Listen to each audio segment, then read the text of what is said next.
Selamat siang teman-teman mahasiswa. Hari ini kita kuliah kembali di Filsafat Matematika.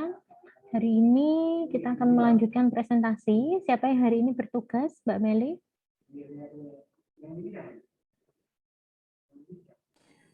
Mbak Nur sama Mbak Novita.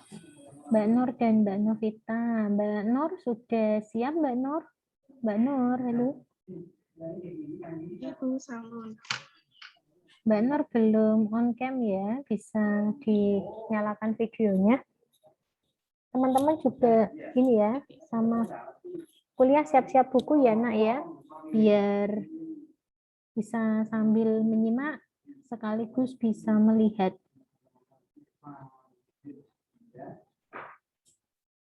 Share screen sudah saya buka aksesnya, Mbak Nur bisa mulai. Mohon maaf, ini kamera saya terganggu, jadi nggak bisa on cam, Bu. Oh ya, silakan.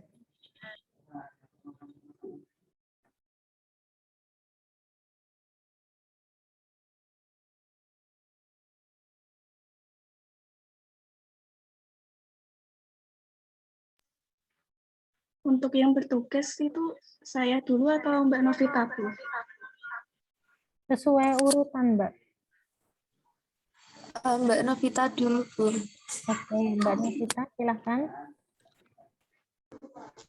Ibu, minta tolong Mbak Nur bisa share screen.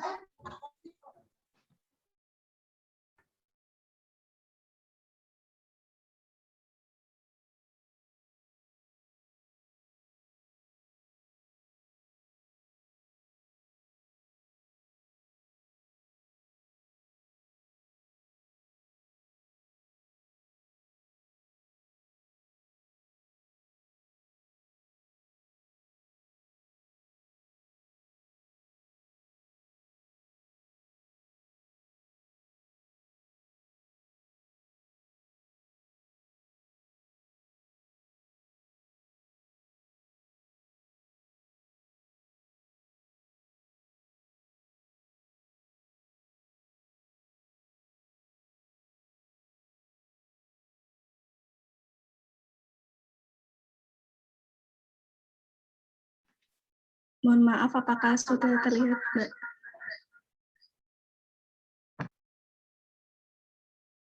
Belum, masih not responding.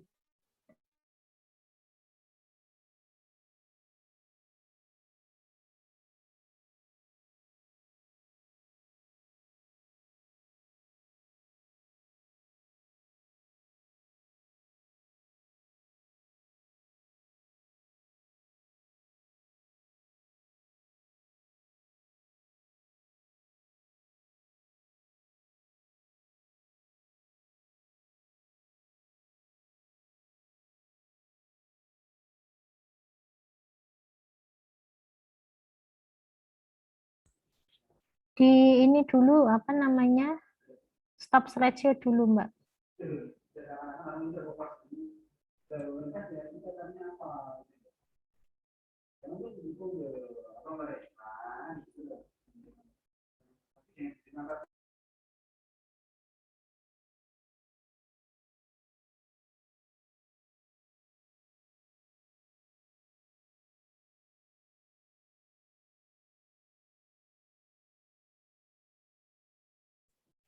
Silahkan Mbak Sudah Novita. terlihat, ya, Bu? Sudah, silahkan Mbak Novita. Mbak Nur sepertinya nih stikermu yang satu nanti masuk apa? Masuk mikrofon. Mbak Nur pakai 2 akun kan tadi? Yang satu di Iya, Bu. iya, stiker yang satu bisa dimatikan. Oke, silahkan Mbak Novita. Iya, Bu. Assalamualaikum warahmatullahi wabarakatuh. Selamat siang, Bu Ratri dan teman-teman semua. Ini saya akan mempresentasikan terkait dengan metodologi matematika. Namun sebelumnya, perkenalkan dulu, nama saya Novita Melia Putri, NIM 2019-35011. Lanjut, Mbak. Nah, dalam metodologi matematika ini nanti Saya akan membahas 2 poin. Yang pertama terkait dengan penalaran deduktif merupakan kunci matematika modern dan juga nilai estetika dalam matematika. Lanjut, penalaran deduktif merupakan kunci matematika modern.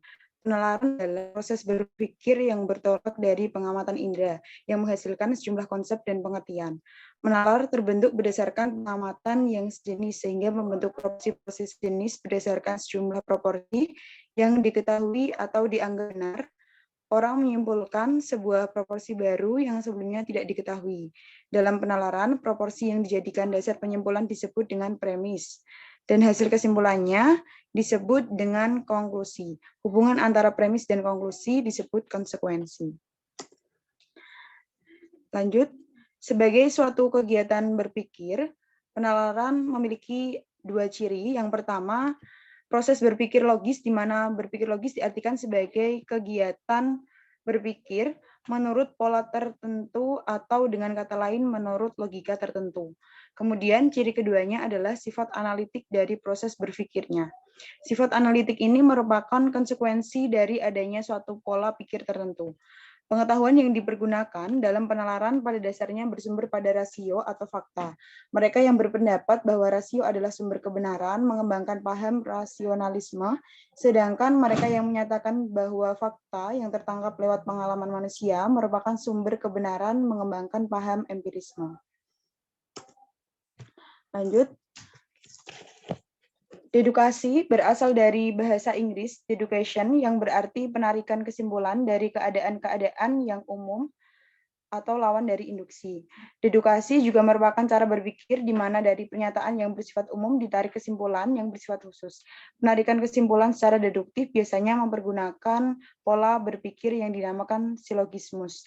Hal-hal yang harus diperhatikan dalam metode deduktif adalah adanya perbandingan yang logis antara kesimpulan-kesimpulan itu sendiri. Penalaran deduktif adalah suatu cara penarikan kesimpulan dari pernyataan atau fakta-fakta yang dianggap benar menggunakan logika. Penalaran ini diawali dari pembentukan teori, hipotesis, definisi operasional, instrumen, dan operasionalisasi. Lanjut. Penyelesaian dalam matematika, membuktikan atau mencari jawaban, selalu menggunakan metode deduktif. Penalarannya adalah logika deduktif, yang pada dasarnya mengandung kalimat jika, maka, suatu kebenaran matematika dikembangkan berdasarkan alasan logis. Suatu kebenaran matematika dibenarkan berdasarkan alasan logis. Model terbaik untuk berpikir matematika yaitu memanfaatkan logika simbolik. Sebagai contoh, diketahui terdapat 3 sudut siku-siku, yaitu sudut siku-siku A, sudut siku-siku B, dan sudut siku-siku C. Jika sudut siku-siku A sama dengan sudut siku-siku B, maka sudut siku-siku B sama dengan sudut siku-siku C. Sehingga dilakukan dedikasi dan disimpulkan bahwa sudut siku-siku A sama dengan sudut siku-siku C. Kebenaran dari kesimpulan sudut siku-siku A sama dengan sudut siku-siku C tersebut didasarkan pada definisi bahwa semua sudut siku-siku adalah sama besarnya satu dengan yang lainnya. Sehingga jumlah ketiga sudut tersebut adalah 180 derajat. Lanjut. Aksioma atau sifat pangkal adalah semacam dalil yang kebenarannya tidak perlu dibuktikan, namun sangat menentukan, karena pangkal inilah yang akan menjadi dasar untuk membuktikan dalil atau teorema matematika selanjutnya. Dengan demikian, unsur utama pekerjaan matematika adalah penalaran deduktif yang bekerja atas dasar asumsi, yaitu kebenaran suatu konsep atau pernyataan diperoleh sebagai akibat logis dari kebenaran sebelumnya. Jika ditinjau sebelumnya, Mbak Nur. Sebelumnya lagi. Nah, jika ditinjau dari cara berpikir dalam menemukan penyelesaian metode deduktif dibagi menjadi 2 macam, yaitu metode analitik dan metode sintetik. Metode analitik berjalan dari yang tidak diketahui ke yang diketahui, dimulai dari apa yang harus dicari atau dibuktikan, kemudian mengkaitkan dengan hal-hal yang diketahui dan akhirnya memperoleh hasilnya. Stop dulu, Dan Mbak untuk Novita. metode Mohon maaf, Mbak Novita, stop dulu. Nah, iya, mohon maaf, stop dulu ya, Nak ya. Ibu akan memberi penegasan di sini. Teman-teman mahasiswa dapat memperhatikan bahwa Nah, pada dasarnya bisa kalian baca ya di sini. Unsur utama pekerjaan matematika adalah penalaran deduktif. Jadi matematika itu bersifat deduktif, di mana ada asumsi dasar terlebih dulu, yaitu kebenaran suatu konsep. Kemudian nanti ada implikasi-implikasi setelahnya ya, yang diperoleh dari akibat logis dari kebenaran sebelumnya. Meskipun nantinya kan kita juga ada belajar induksi matematika ya, Nak ya.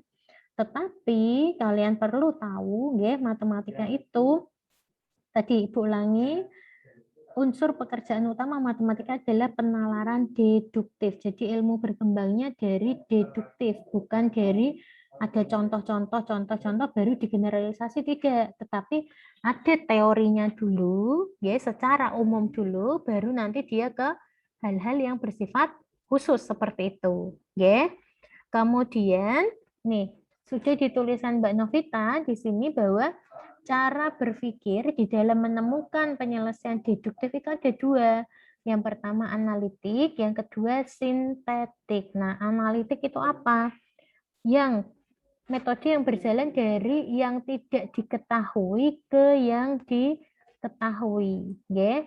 Dimulai dari hal yang tidak diketahui, apa sih yang akan kita cari? Kemudian akan dibuktikan kebenaran-kebenarannya dan akhirnya memperoleh hasil. Kalau sintetik dari yang diketahui menuju yang tidak diketahui, ya. Seperti itu ya.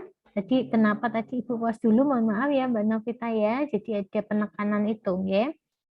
Oke, bisa Iya, Bu. dilanjutkan, Nak.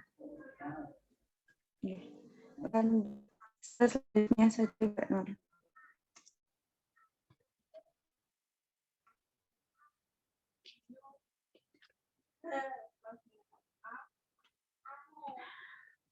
Penalaran deduktif berusaha menemukan aturan-aturan yang dapat digunakan untuk menarik kesimpulan-kesimpulan yang bersifat keharusan dari satu premis atau lebih. Memperoleh kesimpulan bersifat keharusan. Yang paling mudah ialah jika didasarkan atas susunan proporsi-proporsi dan akan lebih sulit jika yang diperhatikan ialah isi proporsi-proporsi tersebut. Berkaitan dengan penalaran deduktif tersebut, matematika Armstrong menegaskan bahwa penalaran aksiomatik atau deduktif merupakan kunci terhadap matematika modern. Kunci terhadap penalaran deduktif adalah gagasan bahwa kebenaran dari suatu pernyataan harus ditunjukkan mengikuti secara logis kebenaran pernyataan-pernyataan lain yang telah ditunjukkan benar oleh metodenya. Berbicara lebih lanjut bahwa kebenaran suatu pernyataan harus diturunkan dari kebenaran pernyataan-pernyataan yang lama. Selanjutnya Mbak Nur. Nilai estetika dalam matematika. Seni adalah sesuatu yang dapat dilihat, didengar, dirasakan, dan nilai dari unsur estetika atau keindahan. Kata estetika berasal dari kata kerja Yunani yang berarti merasakan. Kata tersebut mempunyai akar yang sama dengan kata teori dan teater. Keindahan adalah sesuatu yang menyenangkan. Jadi memang semestinya orang akan senang jika mempelajari sesuatu yang berbau hal yang menyenangkan. Jika dengan belajar seni, kita bisa senang karena keindahan. Namun, mengapa kita tidak senang dengan matematika? Atau karena matematika itu tidak memiliki unsur keindahan atau aspek estetika? Nah, di pertanyaan yang kedua ini dibantah oleh penggiat matematika bahwa matematika juga memiliki nilai atau unsur keindahan. Sama seperti ilmu pengetahuan lainnya yang memiliki unsur keindahan. Namun, dikarenakan ketakutan yang berlebihan dan tidak mau belajar menyebabkan mereka merasa bahwa matematika itu angker ketika kita mempelajarinya. Sehingga bisa dikatakan bahwa matematika itu adalah seni. Lanjut, Mbak Nur. Nah ini ya, nanti dicari ya, keindahan matematika itu apa. Oke, lanjut Mbak Novita. Iya, Bu. Seni memiliki unsur-unsur keindahan, keteraturan, dan keterurutan. Begitu pula dengan matematika. Di dalamnya memiliki unsur keteraturan, keterurutan, dan ketetapan atau konsistensi seperti halnya seni. Indah dipandang dan diresapi. Sebagai contoh, konsep dalam matematika jelas mempunyai keteraturan dan keterurutan dalam aturan yang didefinisikannya untuk mengaitkan dua himpunan dengan syarat-syarat tertentu yang konsisten membedakan dengan konsep lain di luar fungsi. Pada intinya, matematika merupakan seni mematahkan keteraturan hubungan di alam raya dan sebagai sebuah seni. Cara mengapresiasinya haruslah melibatkan keterbukaan dan ketulusan jiwa. Jiwa yang tak pernah berpikir tentang keuntungan pragmatis apa yang Anda dapatkan dari suatu hal atau aktivitas. Banyak matematikawan berbicara tentang keanggunan matematika, estetika yang tersirat dan keindahan dari dalamnya, kesederhanaan dan keanggunan bukti yang diberikan. Misalnya bukti Euclid. Ini bacanya apa, Bu? Bacanya Euclid. Euclid. Oke, Bu, terima kasih. Misalnya bukti Euclid yaitu bahwa terdapat tak terhingga banyaknya anggota bilangan prima. Di dalam metode numerik yang anggun bahwa perhitungan laju yaitu transformasi Fourier cepat oleh Hardy dalam A Mathematician Apology mengungkapkan keyakinan bahwa adanya penganggapan estetika ini. Berkaitan dengan nilai estetika, matematika dalam nada musik khususnya yang ada pada gitar. Pythagoras juga menemukan interval-interval utama tangga nada yang dapat diekspresikan dengan perbandingan bilangan-bilangan. Oke, nah kalau teman-teman belajar gitar itu kan pakai bilangan-bilangan juga ya. Nah, nanti sebenarnya ada banyak sekali kegunaan matematika dalam estetika. Nanti boleh dicek tulisannya golden ratio, tulisannya golden ratio ya di YouTube.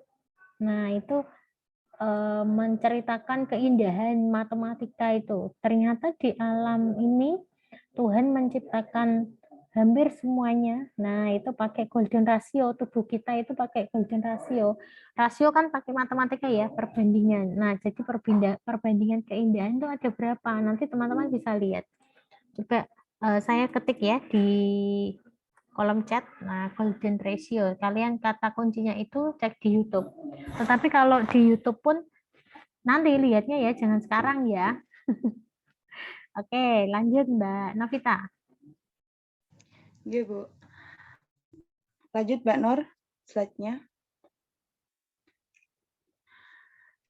Para matematikawan sering bekerja keras menemukan bukti teorema. Sebelumnya, Mbak Nur.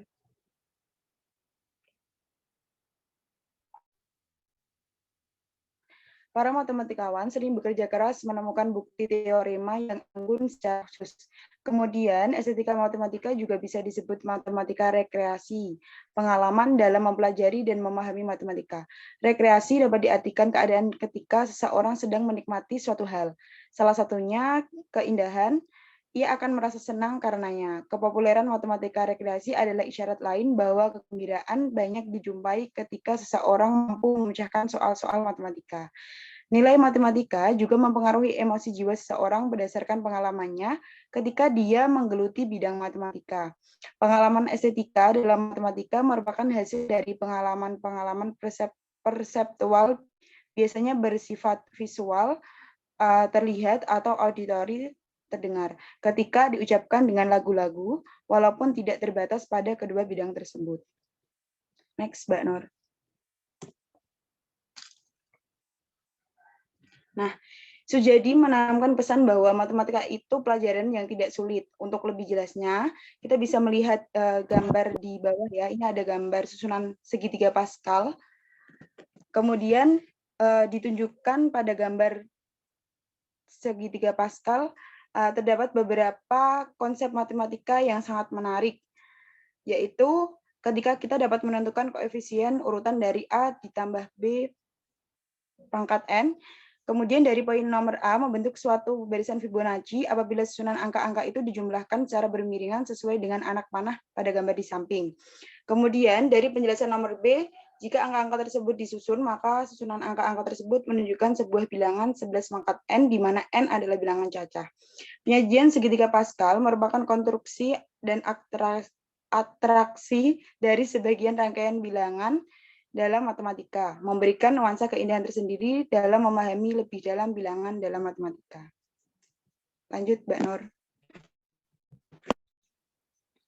Pada dasarnya, estetika dalam matematika dapat ditemukan tergantung pada masing-masing individu menyikapinya. Jika mereka senang dan gembira saat menyusun persamaan matematika dan mampu menyelesaikan masalah dengan benar, merekalah yang memiliki potensi untuk bisa menemukan nilai estetika dalam matematika.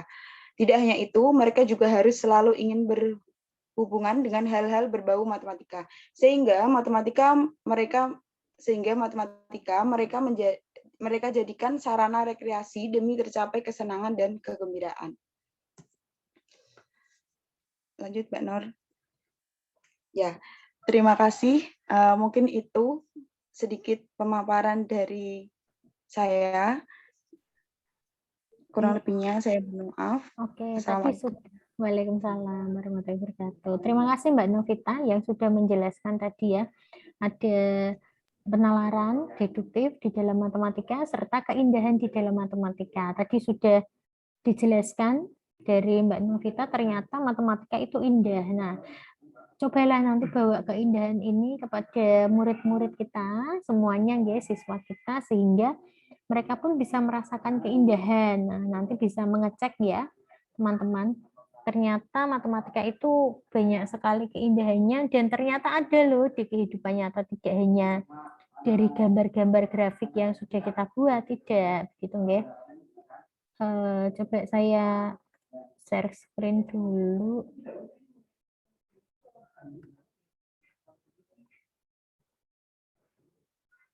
Nah, kalian nanti kalau klik golden ratio ya, nanti ada macam-macam.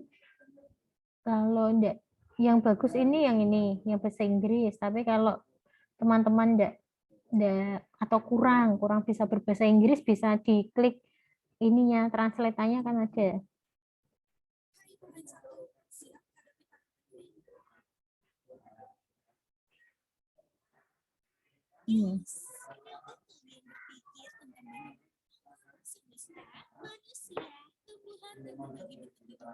Suaranya masuk enggak ke kalian? Masuk, Bu, tapi kurang jelas. Perhitungan yang menakjubkan di balik kejadian ini. Pikiran seperti itu sebetulnya telah banyak diamati oleh berbagai filsuf, ilmuwan, dan juga seniman sejak berabad-abad silam. Hingga saat ini banyak yang meyakini bahwa benang merah dari hal itu adalah sesuatu yang disebut sebagai bilangan rasio emas. Lalu apa itu rasio emas? Rasio emas atau golden ratio adalah sebuah bilangan irasional, yaitu 1,61803,398 dan seterusnya. Bilangan tersebut didapatkan dari rasio antara jumlah dua nilai terhadap nilai yang besar sama dengan rasio antara nilai besar terhadap nilai kecil. Kalau masih bingung, mari kita beri contoh pada sebuah persegi yang dibagi dua. Untuk mengetahui di mana perpotongan yang menghasilkan nilai rasio emas, kita memisalkan panjang A sama dengan 1, sedangkan panjang B adalah X dan bilangan rasio emas 1,61803,398 tadi.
Halo.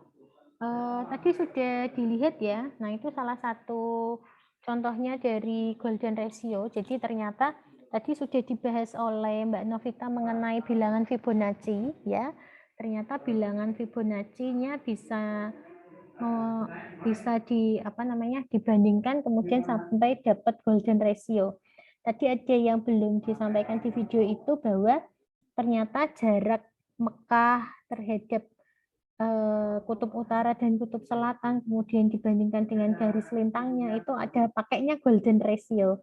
Jadi Mekah itu sebagai pusat dari bumi. Nanti teman-teman kalau di video yang lain itu ada, nanti bisa dicek ya.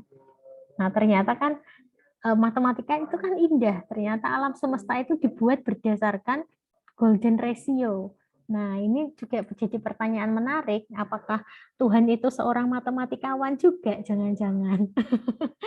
Sampai membuat alam semesta pakai perbandingan semuanya. Oke, oke. Ini mau lanjut apa di pause dulu untuk pertanyaan, Mbak Novita? Langsung aja ya. Saya ingin bertanya kepada Mbak Novita, Ibu persilakan. Ada enggak yang ingin bertanya? Mboten usah, enggak apa-apa, Bu. Ini paling udah dikode-kodein sama Mbak Novita, jangan tanya lo ya gitu. Mas Dion, Mbak Lia bisa menyalakan video. Nggak ada yang tanya, no? Mohon maaf, berarti Mbak Lianya ada masalah, nggak bisa on cam. Oh, Nggak gitu. tahu kenapa. Bisa. GG. Oke, yuk silahkan dilanjut ya Mbak Nur ya. Nanti mungkin kuotanya Lia ini sedang susah.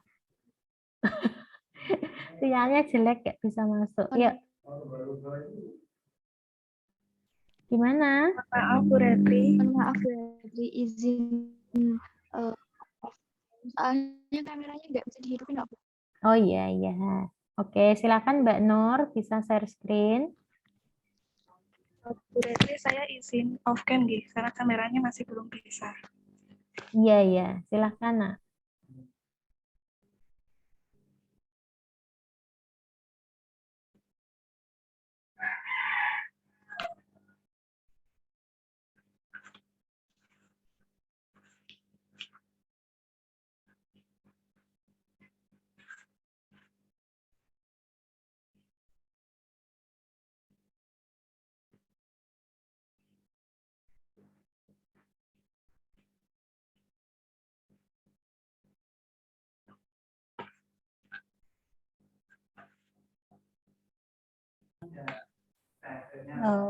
Mbak Nur, silahkan ini ditampilkan. Udah, itu saya screen Bu. Belum kamu slideshow, Nak? Oh, thank you.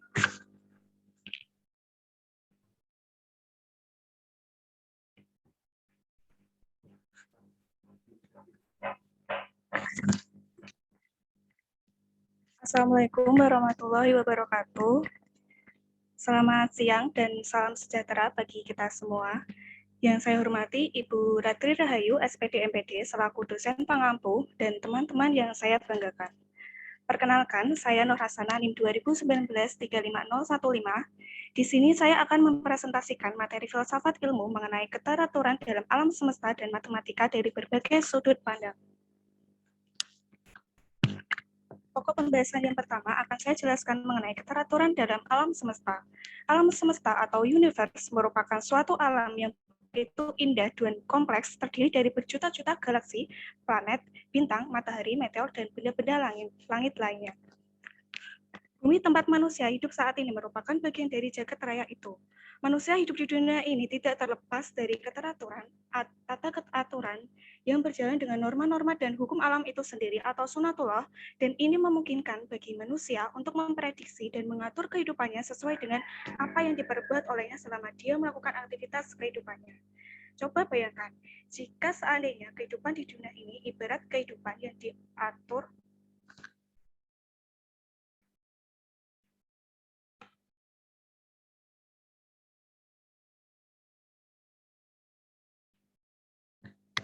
diatur oleh tukang sihir, tanpa memberikan pilihan kepada manusia untuk melakukan aktivitasnya.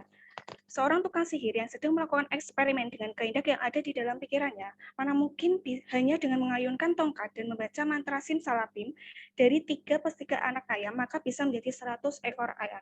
2 ekor kambing menjadi 10 ekor sapi, 10 ekor sapi berubah lagi menjadi 10 ekor katak, dan lain sebagainya. Tentunya, dunia ini tidak bisa dikendalikan begitu saja oleh tukang sihir dengan kemauannya saja. Ataukah peramal lainnya yang mencoba memprediksi kapan terjadinya kematian, hari kiamat, tsunami, banjir bandang, dan sebagainya. Maka itu semua susah dan sulit diterima oleh akal sehat manusia. Sehingga jelas kita bisa katakan sangat tidak rasional dan tidak bisa dibuktikan kebenarannya dengan akal sehat manusia. Kita sadar dan pahami bahwa dunia ini diciptakan dengan dalam keteraturan. Hukum keteraturan dalam alam ini menjadi petunjuk dan landasan bagi manusia untuk bertindak dan bekerja di alam ini. Mulai dari perhitungan navigasi, perhitungan saat bercocok tanam, dan lain sebagainya. Semuanya merupakan contoh bagaimana manusia memanfaatkan pengetahuan atas hukum-hukum keteraturan di alam demi kepentingan hidupnya. Bahkan dalam aktivitas memasak sekalipun, demi kepentingan hidup, demi rasa masakan yang enak, perlu diperlukan resep masakan yang tertentu. Contohnya seperti bahannya 5 butir telur, 3 siung bawang putih, 2 sendok teh garam, dan seterusnya.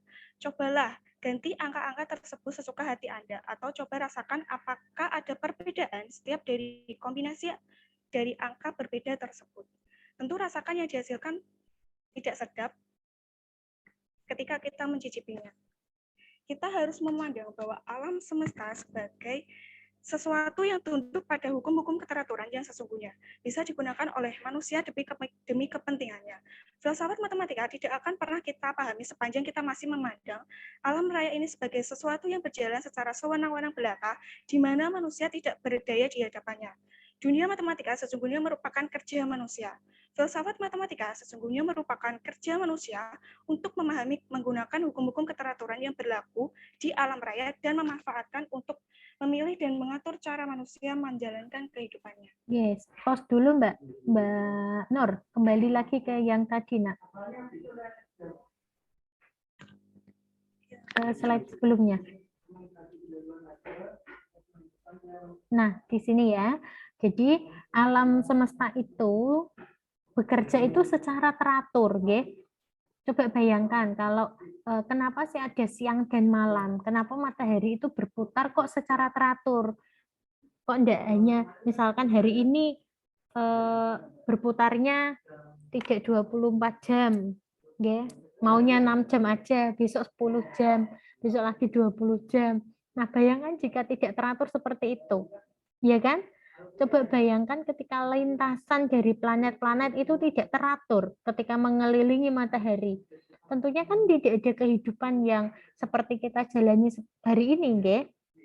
Hidup kita itu kan selalu teratur. Apakah siapa yang mengatur? Nah, dengan belajar matematika, dengan belajar filsafat, nah, kita akan belajar mengenai rasa bersyukur kita bahwa ternyata keteraturan di alam semesta itu tujuannya untuk siapa sih sebenarnya? Allah menciptakan kehidupan alam semesta yang sangat begitu indah. Tujuannya adalah untuk kita, untuk manusia. Jadi kita bisa hidup dengan nyaman. Jadi kita perlu bersyukur yang sangat banyak ya. Nah, ini yang kalimat Mbak Nur yang bahwa filsafat matematika ini merupakan kerja manusia untuk menggunakan hukum-hukum keteraturan di alam raya. Nah, sehingga kita itu bisa meniru bahwa matematika itu kan penuh dengan keteraturan. Bagaimana caranya kita membuat sistem yang teratur seperti itu, memahaminya, ya, dan memanfaatkan sistem yang teratur itu untuk kehidupan manusia, gitu ya. Jadi banyak-banyaklah bersyukur, banyak-banyaknya melihat alam sekitar. Oh ternyata, nah kalau teman-teman nanti banyak berfilsafat sehingga banyak mikir. Tujuannya filsafat kan itu ya. Jadi memikirkan sesuatu. Oh, kok bisa ya matahari kok lewatnya situ terus ya. Nah, kok nggak pindah jalur ya. Nah, mikirnya sampai ke sana nantinya. Ya. Jadi silahkan nanti teman-teman mengatur pola pikirnya, menambah rasa penasarannya. Tetapi ya jangan lupa, kalau banyak orang semakin berfilsafat itu kadang nggak nyambung antara logika dengan keagamaan. Padahal ya saling berhubungan dan sangat dekat. Oke, lanjut Mbak Nur, bagian yang kedua. Ibu.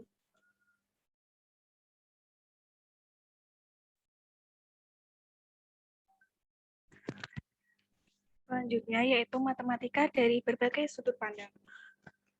Dalam sejarah Aristoteles, ia telah sependapat dengan gurunya Plato dalam prinsip-prinsip berfilsafat. Namun jika diteliti lebih lanjut, sebetulnya perbedaan pendapat juga meliputi bidang matematika. Menurut Aristoteles, bentuk atau form bentuk bukanlah entitas yang terpisah dengan data empiris. Ia melanjutkan jika kita memikirkan suatu benda tidaklah berarti bahwa konsep benda tadi akan terpisah dengan benda yang lain. Menurut Aristoteles, matematika adalah idealisasi dari benda-benda dengan melakukan identifikasi benda tersebut dengan membuat definisi, batasan makna, dan pengertian. Menemukan struktur matematika, menemukan logika, menemukan teorema, dan melakukan pengujian hipotesis. Jika matematika bersifat sebagai pemberi terhadap yang sudah ada di dalam ide dan pikiran manusia, maka implikasi pandangan Plato adalah bahwa matematika bersifat aktual. Seperti kita ketahui bahwa bilangan infinite atau tak terhingga di suatu sisi dapat dipandang sebagai suatu hal yang aktual, tetapi juga di sisi lain dapat dipandang sebagai suatu hal yang potensial. Pandangan yang terakhir ini kemudian ditolak oleh Brouwer sebagai kaum intuisionis untuk mengembangkan matematika intuisionisme. Menurut Brouwer, di dalam mengembangkan matematika, kita harus menggunakan intuisi kita dalam memahaminya. Sayangnya, intuisi dan pengalaman kita tidak dapat menjangkau bilangan infinite. Selanjutnya, Hayting sebagai penerus Brouwer menolak kenyataan transcender sebagai alat bukti matematika.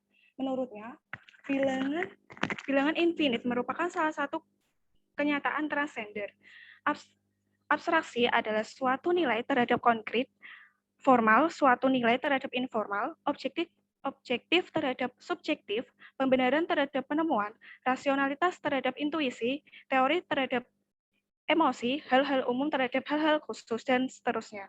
Setelah mendaftar macam-macam nilai di atas, maka pertanyaannya adalah, bagaimana ilmuwan matematika berpendapat bahwa matematika bersifat netral dan bebas nilai?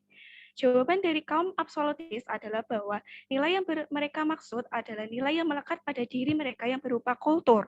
Jadi bukan nilai yang melekat secara implisit pada matematika. Diakui bahwa isi dan metode matematika karena hakikatnya membuat matematika menjadi sesuatu yang abstrak, umum, formal, objektif, rasional, dan teoritis. Ini adalah hakikat ilmu pengetahuan dan matematika. Dengan kata lain, kaum absolutis berpendapat bahwa segala sesuatu yang sesuai dengan nilai-nilai di atas dapat diterima dan tidak dapat diterima. Pernyataan-pernyataan matematika dan bukti-buktinya yang merupakan hasil dari matematika formal dipandang dapat melegitimasikan matematika.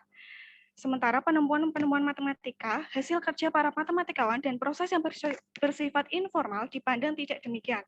Dengan pendekatan ini, kaum absolutis membangun matematika yang dianggapnya sebagai suatu hal yang netral dan bebas nilai. Tetapi, dalam kenyataannya, nilai-nilai yang terkandung dalam hal-hal tersebut di atas membuat masalah-masalah yang tidak dapat dipecahkan.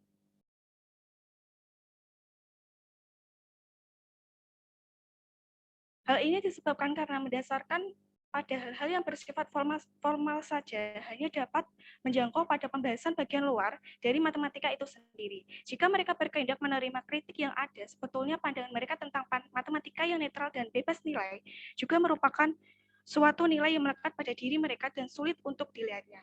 Dengan demikian akan muncul pertanyaan berikutnya, siapa yang tertarik dengan pendapatnya?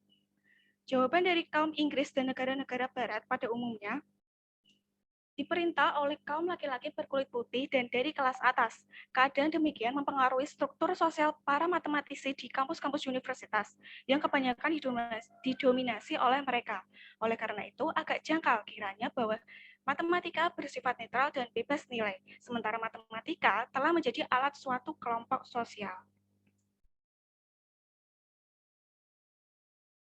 Kaum sosial konstruktivis juga memandang bahwa matematika merupakan karya cipta manusia melalui kurun waktu tertentu. Semua perbedaan pengetahuan yang dihasilkan merupakan kreativitas manusia yang saling terkait dengan hakikat sejarahnya. Akibatnya, matematika dipandang sebagai suatu ilmu pengetahuan yang terikat dengan budaya dan nilai penciptanya dalam konteks budayanya. Sejarah matematika adalah sejarah pembentukannya, tidak hanya yang berhubungan dengan pengungkapan kebenaran, tetapi meliputi permasalahan yang muncul pengertian, pernyataan, bukti, dan teori yang dicipta, yang terkomunikasikan dan mengalami reformulasi oleh individu-individu atau suatu kelompok dengan berbagai kepentingannya. Pandangan demikian memberi konsekuensi bahwa sejarah matematika perlu direvisi. Kaum absolutis berpendapat bahwa suatu penemuan belumlah merupakan matematika, dan matematika modern merupakan hasil yang tak terhindarkan. Ini perlu pembetulan. Bagi kaum sosial konstruktivis, matematika modern bukanlah suatu hasil yang tak terhindarkan, melainkan merupakan evolusi hasil budaya manusia. Kaum sosial konstruktivis berangkat dari premis bahwa semua pengetahuan merupakan karya cipta. Kelompok ini juga memandang bahwa semua pengetahuan mempunyai landasan yang sama, yaitu kesepakatan, baik dalam hal asal-usul maupun pembenaran landasannya. Pengetahuan manusia mempunyai landasan yang berupa kesatuan, dan oleh karena itu, semua bidang ilmu pengetahuan saling terkait satu dengan lainnya. Akibatnya, sesuai dengan pandangan kaum sosial konstruktivis, matematika tidak dapat dikembangkan jika tanpa terkait dengan pengetahuan lain, yang secara bersama-sama mempunyai akarnya, yang dengan sendirinya tidak terbebaskan dari nilai-nilai dari bidang pengetahuannya diakuinya. Dengan demikian, matematika memerlukan landasan sosial bagi perkembangannya. Kemudian kita menjelaskan bahwa matematika dapat digolongkan menjadi formal dan informal, terapan dan murni. Berdasarkan pembagian ini, kita dapat membagi kegiatan matematika menjadi 4 macam, di mana masing-masing mempunyai ciri-ciri berbeda, yaitu pertama, matematika bersifat formal murni, termasuk matematika yang dikembangkan pada universitas dan matematika yang diajarkan oleh sekolah. Yang kedua yaitu matematika formal terapan, yaitu yang dikembangkan dalam pendidikan maupun di luar, seperti seorang ahli statistik yang bekerja di industri. Ketiga, matematika informal murni, yaitu matematika yang dikembangkan di luar institusi kependidikan, mungkin melekat pada budaya matematika murni. Yang keempat yaitu matematika informal terapan, yaitu matematika yang digunakan dalam segala aspek kehidupan sehari-hari.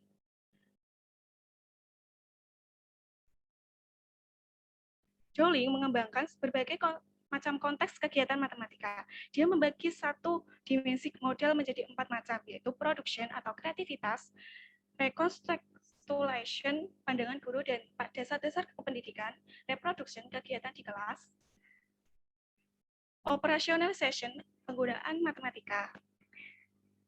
Dimensi kedua dari pengembangan memuat 4 macam, yaitu akademi pada pendidikan tinggi, school atau konteks sekolah, work kerja, dan populer atau konsumen dan masyarakat. Pada akhir abad ke-19, Cantor menemukan teori himpunan sebagai pengembangan dari pengetahuan matematika.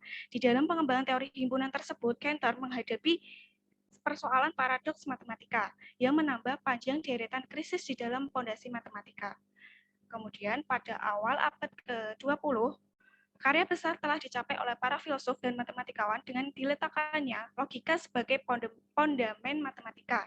Dampak akhirnya ditemukan pula dari logika, sehingga hal yang demikian menggagalkan usaha Hilbert untuk membangun matematika sebagai suatu sistem di atas suatu fondasi yang kokoh.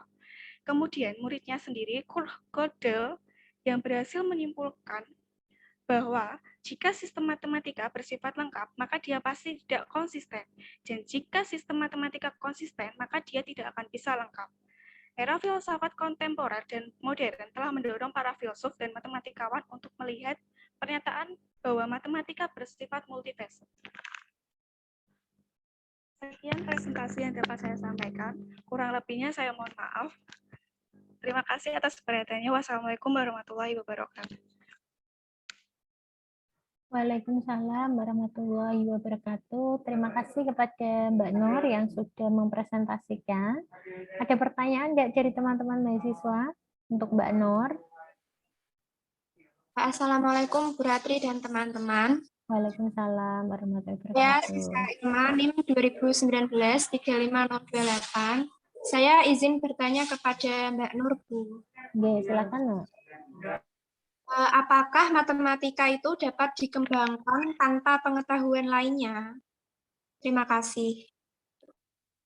Oke, apakah pengetahuan matematika dapat dikembangkan tanpa pengetahuan yang lain gitu ya, Mbak Siska tadi ya? Iya, nah tadi sudah ada penjelasan sepertinya Mbak Nur, bisa ditegaskan kembali menurut pandangan siapa tadi ya? Oke, ada lagi yang mau bertanya selain Mbak Siska? Ada enggak? Sementara itu dulu Mbak Nur, silakan dijawab. Nah, Saya izin menjawab pertanyaan dari Mbak Siska. mungkin ditambah share screen bisa Mbak Nur. Tadi yang ada kaitannya dengan pertanyaan Mbak Siska. Slide-nya.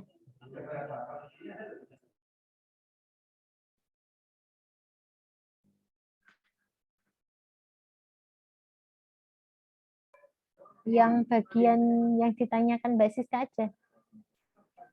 Kamu pencet escape.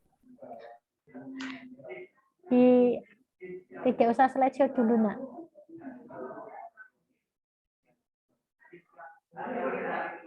Ini sepertinya laptopnya Mbak Nur pengen lem biru ini. Lempar beli yang baru. Uangnya, Bu. Saya doakan mudah-mudahan rezekinya ada, nanti bisa ganti. Terima kasih, Bu.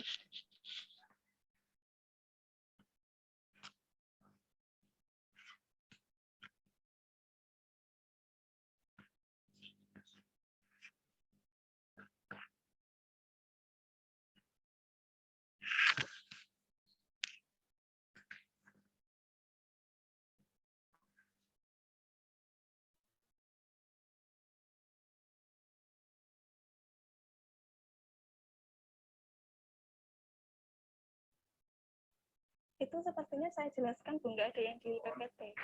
Oh gitu. Ya sudah, enggak apa-apa. Ayo. Saya Oke. izin menjawab pertanyaan Oke. dari Mbak Siska. Apakah matematika dapat dikembangkan tanpa pengetahuan lainnya? Jadi, matematika itu tidak dapat dikembangkan jika tanpa terkait dengan pengetahuan lain, dan yang secara bersama-sama mempunyai akarnya dengan sendirinya tidak terbebaskan dari nilai-nilai dari bidang pengetahuan yang diakuinya, karena masing-masing terhubung olehnya atau saling terkait. Karena matematika terkait dengan semua pengetahuan dari diri manusia, maka jelaslah bahwa matematika tidaklah bersifat netral dan bebas nilai. Oke, itu sekaligus sebenarnya yang mau saya tanyakan ya, matematika bebas nilai atau tak bebas nilai. Ya. Jadi tadi menurut pandangan kaum apa, Nak? Sosial konstruktivis, Bu. Gimana, Nak? Kaum konstruktivis ya. Nggih. Nah, nanti setiap pandangan ya, nanti ada konstruktivis, ada yang lain, itu punya pandangan-pandangan sendiri-sendiri ya.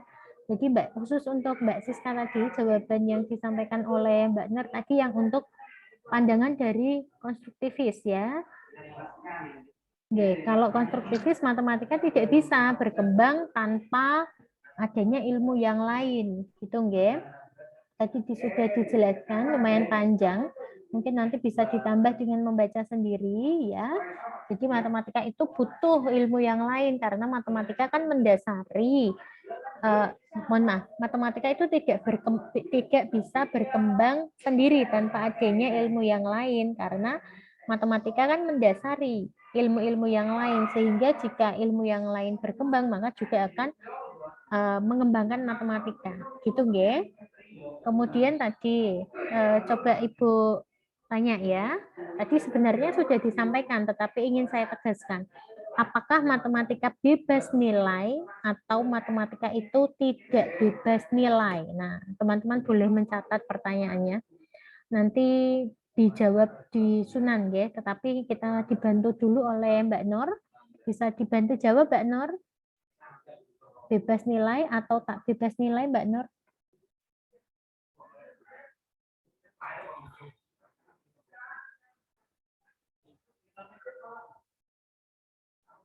Mbak Nur, Ibu. tadi yang jawabanmu yang terakhir ketika jawab Mbak Siska, itu kan ada ya, matematika bebas nilai atau tidak bebas nilai, nak? Yang saya jelaskan tadi itu bebas nilai.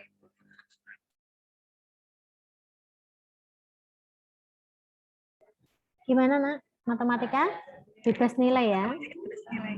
Alasannya nanti teman-teman bisa cari ya. Oke, alasannya apa Mbak Nur? Kalau menurut Mbak Nur?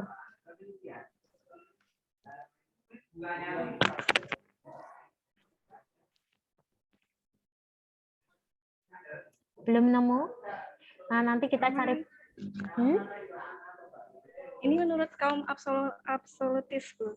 Oke. Ini menurut kaum absolutis. Jadi kalau nanti jawab lengkap ya.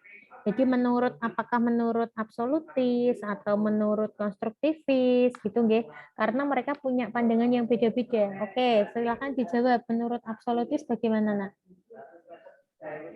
Kalau jawaban dari kaum absolutis itu nilai yang mereka maksud adalah nilai yang melekat pada diri mereka yang berupa kultur.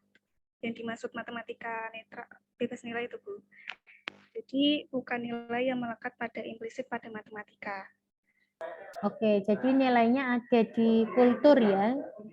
Ada di kultur, bukan ada di matematika itu sendiri. Jadi dianggap matematika itu bebas nilai. Nah, nanti mohon kepada semua mahasiswa yang mengikuti mata kuliah ini, nanti kita akan menuju ke Sunan, ya Nak ya, karena kita kan waktunya masih panjang. Tapi presentasinya kan sudah ya, Mbak Novita sama Mbak Nur sudah semua ya presentasinya. Ibu, sampun. Oke, kita lanjutkan ke Sunan. Oke, untuk diskusi di sana nanti ada pertanyaan dari saya. Boleh ditambah pertanyaan dari teman-teman mahasiswa. Silakan nanti dijawab, terutama untuk Mbak Novita dan Mbak Nur. Boleh juga yang menjawab teman yang lain. Begitu ya. Saya cukupkan Zoom-nya untuk siang hari ini. Terima kasih atas partisipasi teman-teman mahasiswa semuanya. Ibu minta tolong untuk yang bisa ya, yang kameranya bisa dinyalakan, tolong dinyalakan. Ibu mau screenshot kehadiran kalian semua. Mas Dion, ada di tempat enggak? Mbak Ifada, Mas Rizal. Oke, Ibu screenshot ya. 1, 2, 3. Oke, terima kasih atas perhatiannya. Sampai jumpa lagi. Bye-bye. Kita ketemu di Sunan ya, Nak ya. Yuk, Assalamualaikum warahmatullahi wabarakatuh. Waalaikumsalam warahmatullahi wabarakatuh.